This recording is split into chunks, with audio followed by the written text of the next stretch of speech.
Hello दोस्तों, आप सभी का स्वागत है आपके अपने यूट्यूब चैनल इंग्लिश मस्ती पर। आज हम आपको बताने जा रहे हैं कि बीएड की फाइल कैसे बनाई जाती है। हमारा सब्जेक्ट है हिंदी। सबसे पहले हम अभ्यास पाठ योजना संख्या डालेंगे। जो भी आपका नंबर हो आप उसको वहाँ पर डालेंगे। उसके बाद महाविद्यालय का नाम लिखेंगे और उसका एड्रेस लिखेंगे। उसके बाद हम नीचे 5 छोटे छोटे कॉलम बनाएंगे, जैसा कि आप फाइल में देख रहे हैं। सबसे पहले दिनांक लिखेंगे, उसके बाद कक्षा लिखेंगे, उसके बाद विषय होगा हमारा, फिर अवधि और उसके बाद कालांश होगा। उसके बाद हम प्रकरण हेडिंग डालेंगे। प्रकरण में हमने बनाया हुआ है एक स्त्री का पत्र। उसके बाद हम आगे की हेडिंग डालेंगे सामान्य उद्देश्य। सामान्य उद्देश्य में हम पहला पॉइंट लिखेंगे छात्रों में हिंदी भाषा के प्रति रुचि जागृत करवाना। हमारी दूसरी पॉइंट होगी बच्चों को कल्पना शक्ति का अवसर प्रदान करना। और हमारी तीसरी पॉइंट है बच्चों के द्वारा मातृभाषा का विकास करना और भाषा ज्ञान को अच्छे से समझना। उसके बाद हम अगली हेडिंग डालेंगे विशिष्ट उद्देश्य। विशिष्ट उद्देश्य के अंतर्गत हम पहली पॉइंट लिखेंगे छात्रों को समाज में नारी जीवन के बारे में अवगत कराना। दूसरी पॉइंट होगी छात्रों को नए शब्दों की जानकारी देना।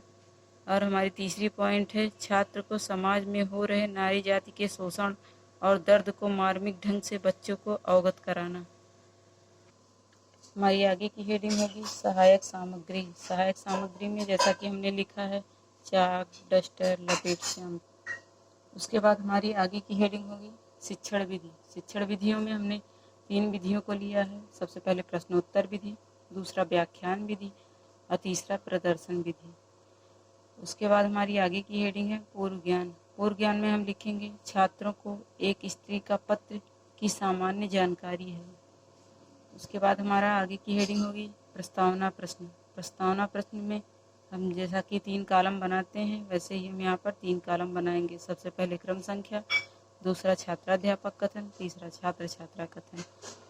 उसके बाद हमारा पहला पॉइंट होगा छात्राध्यापक कथन में बच्चों आपके घर में कौन कौन से लोग रहते हैं। तो बच्चे जवाब देंगे दादा दादी, मम्मी पापा, चाचा चाची इत्यादि। दूसरा पॉइंट होगा पापा क्या काम करते हैं। तो बच्चे जवाब देंगे कंपनी में काम करते हैं। तीसरा पॉइंट होगा तो वे बाहर रहते हैं। बच्चे जवाब देंगे जी। क्या आपकी मम्मी ने कभी पत्र लिखा है। बच्चे जवाब देंगे जी। उसे क्या कहेंगे सामूहिक रूप से। एक स्त्री का पत्र। एक स्त्री का पत्र के बारे में आप क्या जानते हैं। बच्चे मौन हो जाएंगे। यही हमारा समस्यात्मक प्रश्न होगा। उसके बाद हमारी आगे की हेडिंग होगी उद्देश्य कथन। उद्देश्य कथन में हम लिखेंगे बच्चों आज हम सब एक स्त्री का पत्र नामक पाठ का अध्ययन करेंगे। उसके बाद हमारी आगे की हेडिंग होगी प्रस्तुतिकरण। प्रस्तुतिकरण में सबसे पहले क्रम संख्या, उसके बाद शिक्षण बिंदु, उसके बाद छात्र छात्राध्यापक कथन, छात्राध्यापक कथन, उसके बाद छात्र छात्रा कथन, उसके बाद श्याम पटकार। जैसा कि आप फाइल में देख रहे हैं आप ऐसे बना लीजिए 5 कॉलम। उसमें शिक्षण बिंदु में पहला पॉइंट होगा हमारा आदर्श वाचन। आदर्श वाचन में छात्राध्यापक स्वयं पढ़ेंगे। छात्र छात्रा कथन में बच्चे ध्यान पूर्वक सुनेंगे। उसके बाद हमारी दूसरी पॉइंट होगी अनुकरण वाचन। अनुकरण वाचन में छात्राध्यापक बच्चों से पढ़ने के लिए कहेंगे और छात्र छात्रा कथन में बच्चे अनुकरण वाचन करेंगे। उसके बाद हमारी अगली पॉइंट होगी उच्चारणाभ्यास। उच्चारणाभ्यास में हम लिखेंगे छात्राध्यापक बच्चों से शुद्ध उच्चारण करवाएंगे और छात्र छात्रा कथन में बच्चे उच्चारण अभ्यास करेंगे। उसके बाद हमारी अगली पॉइंट होगी व्याख्या। व्याख्या में हम लिखेंगे रविंद्रनाथ टैगोर जी द्वारा लिखित यह एक स्त्री के जीवन सामाजिक बंधन और उसके शोषण की दर्द भरी कहानी है। इसमें बिंदु के माध्यम से नारी जीवन का वर्णन किया गया है। कैसे एक स्त्री के लिए उसका बुद्धिमान होना भी अभिशाप होता है। उसे तरह तरह की उपमा दी जाती है। बिंदु भी इसी सामाजिक बुराई की बलि चढ़ जाती है। रविंद्रनाथ टैगोर जी ने बहुत ही सहज वर्णन किया है।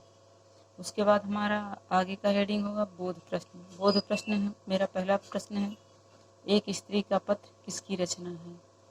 दूसरा पॉइंट है बिंदु कौन थी। निरीक्षण कार्य में छात्राध्यापिका द्वारा कक्षा कक्ष में घूम घूम कर निरीक्षण कार्य किया गया। हमारी दूसरी पॉइंट होगी बच्चे अपना कार्य सुचारू रूप से कर रहे हैं। उसके बाद हमारी आगे की हेडिंग होगी पुनरावृत्ति प्रश्न। पुनरावृत्ति प्रश्न में एक स्त्री का पत्र कैसी रचना है।